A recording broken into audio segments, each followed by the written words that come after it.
presentation. Assalamualaikum warahmatullahi wabarakatuh. Waalaikumsalam warahmatullahi wabarakatuh.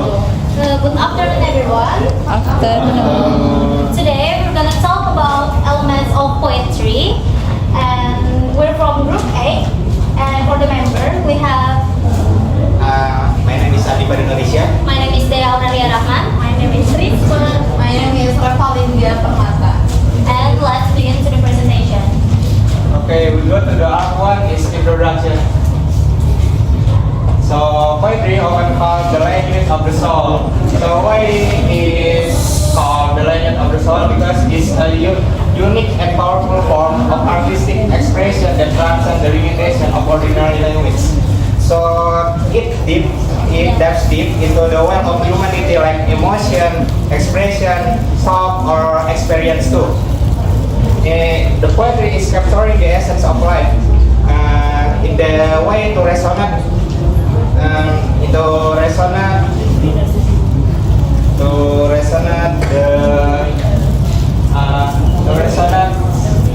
with the readers on a proper level.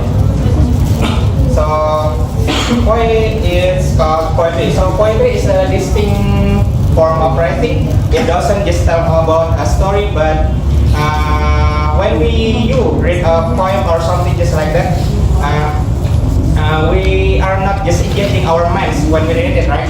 So when we read it, we engaging our sense and heart too. Poetry have three elements in the inside. So the first is sounds, and the second is physical, and the third is language. So these elements work together to create a more vivid and immersive experience for the reader.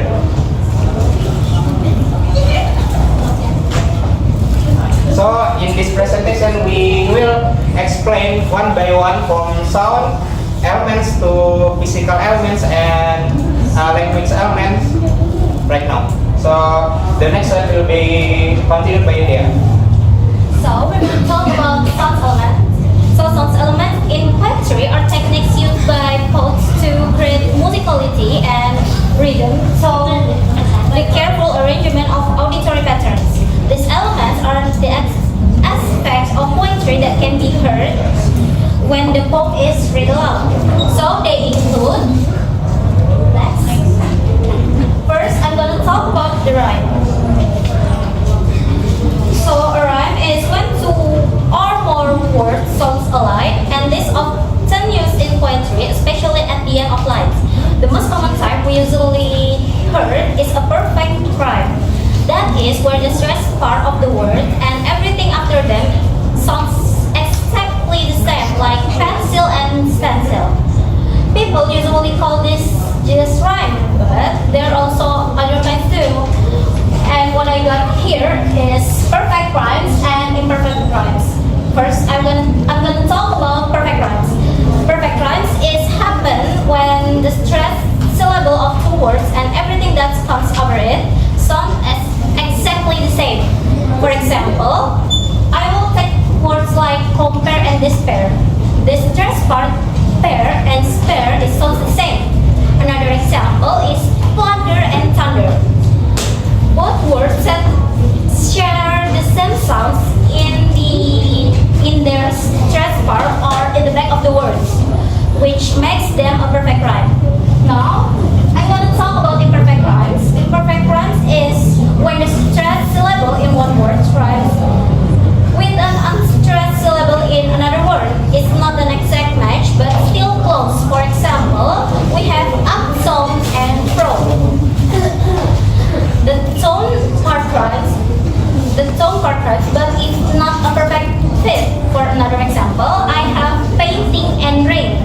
You can hear like they have a similarity, but it's a little off from being perfect.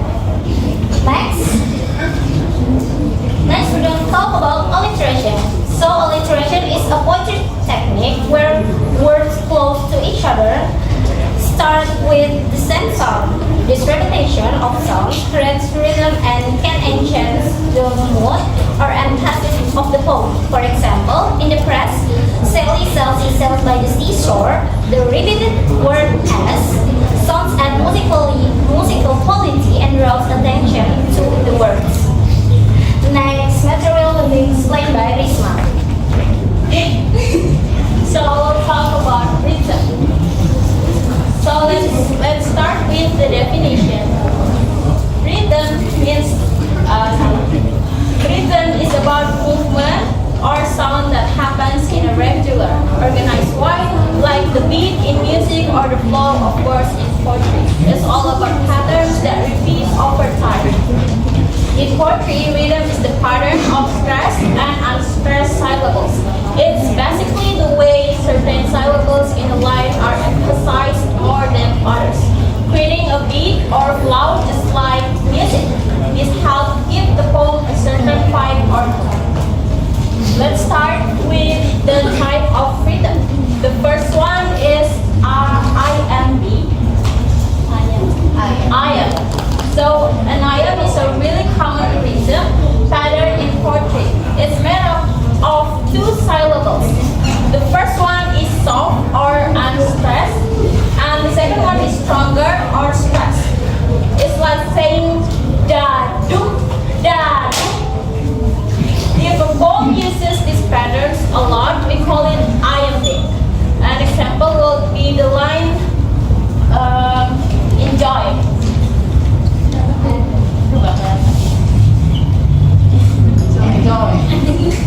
We say Ian is soft or unstressed. Enjoy. Like that. So that's it. The next one is Roshi. So this is the opposite of iambic. It's a pattern made up of two syllables. The first syllable is stressed, meaning we say it's stronger, and the second syllable in unstressed, so it's softer. For example, take the word happy.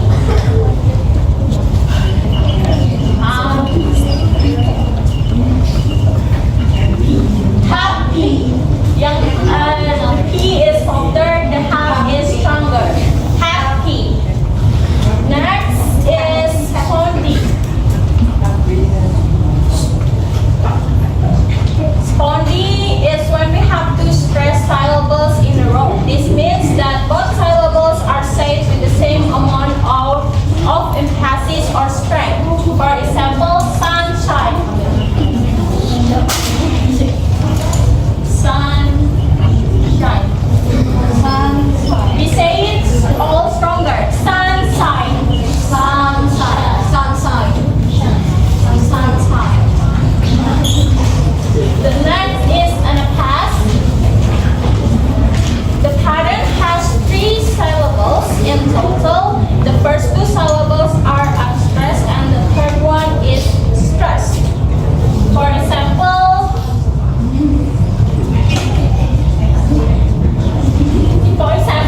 understand. We say under in soft, understand. Understand. Do you understand? Okay, next is dactyl.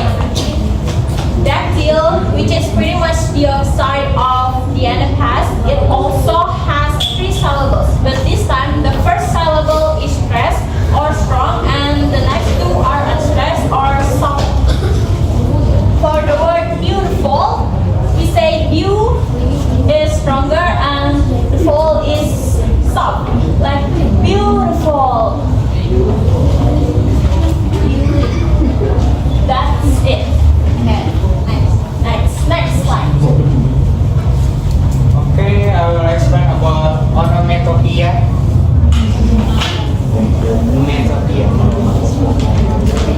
So what is onomatopoeia mean? So it's the use of words that imitate or suggest that's the sounds they describe. So it's usually is a powerful device that bring writing to alive. So well. So by you mimicking like the sounds from the world around us, it creates a more vivid and engaging experience for the reader. So where they can feel,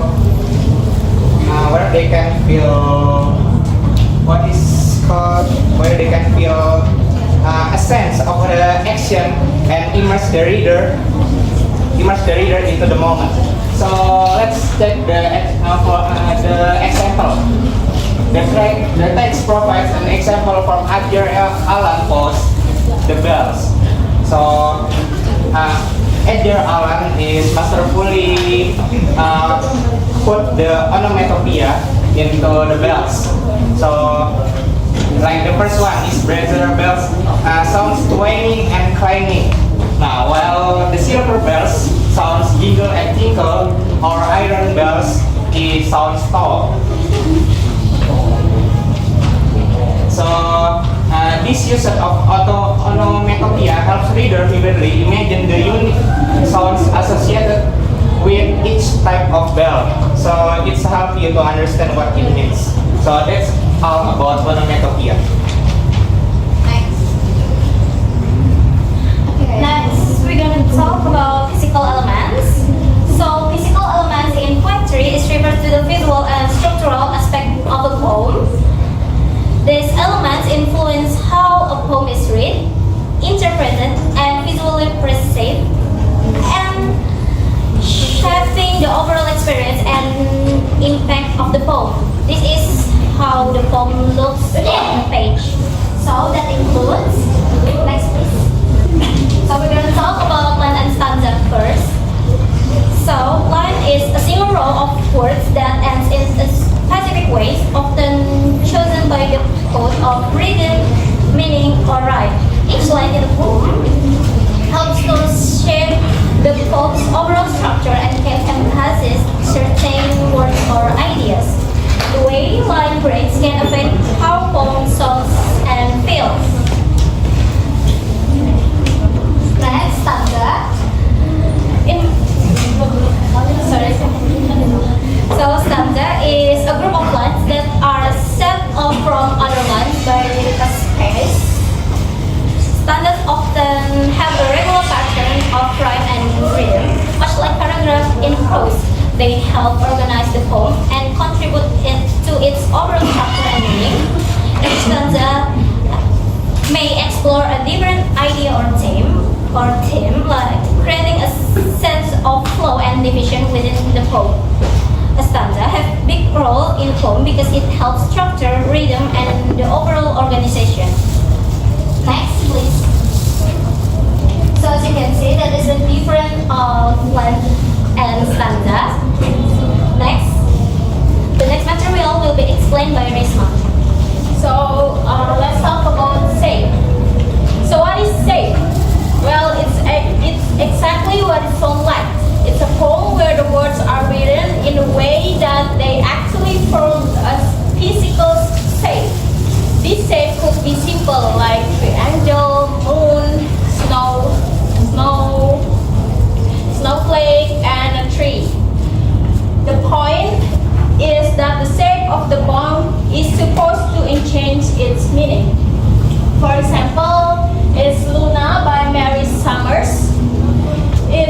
The shape is like a moon because it talks about nighttime and the serenity or the moon as a warm or reading present. So the shape of the moon really complements the content of the poem. Next slide. And next we'll talk about line breaks. It's simple. So line break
word beside. This one word suggests that the speaker might feel regret or mixed emotion about a decision they made. So just by analyzing one word, we can get a sense into deeper meaning of the poem. So diction can create mood, tone, atmosphere, and it can also show speaker characters and setting of the place. Okay, next. We go to imagery. Imagery is all about creating mental in our mind. It's like visualize. This one.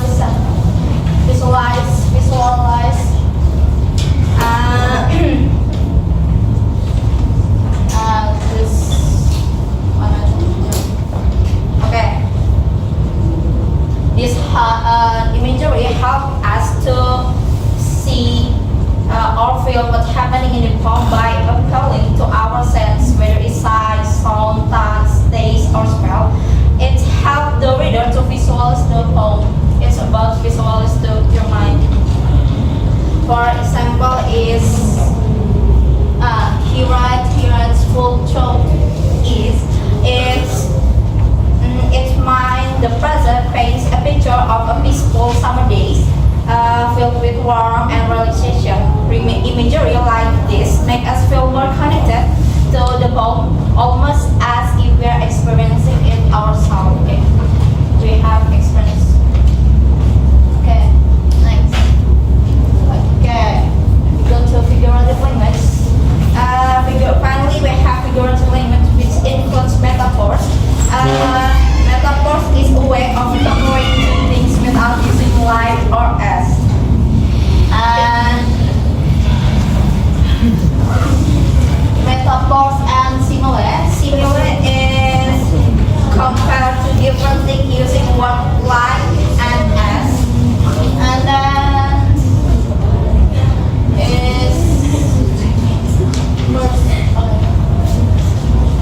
personification. Personification is when you give human qualities to something that isn't human, like objects, animals, or ideas. And for example is mirror. The title. The title is mirror. It means like giving human-like qualities. The mirror observes and reflects the truth, which adds a deeper layer of meaning. The poem isn't just about mirror; it's about self-reflection and identifier. Next, tone. So, what exactly is tone? Tone is basically the overall feeling or mood of a poem. It tells us how the poet wants us to feel when we're reading. The tone can be happy, sad, angry, helpful, or anything else. Poets create tone through their own choice, the image they describe, and the use of figurative language like metaphors and simile. All these things work together to guide how we as readers emotionally respond to the poem.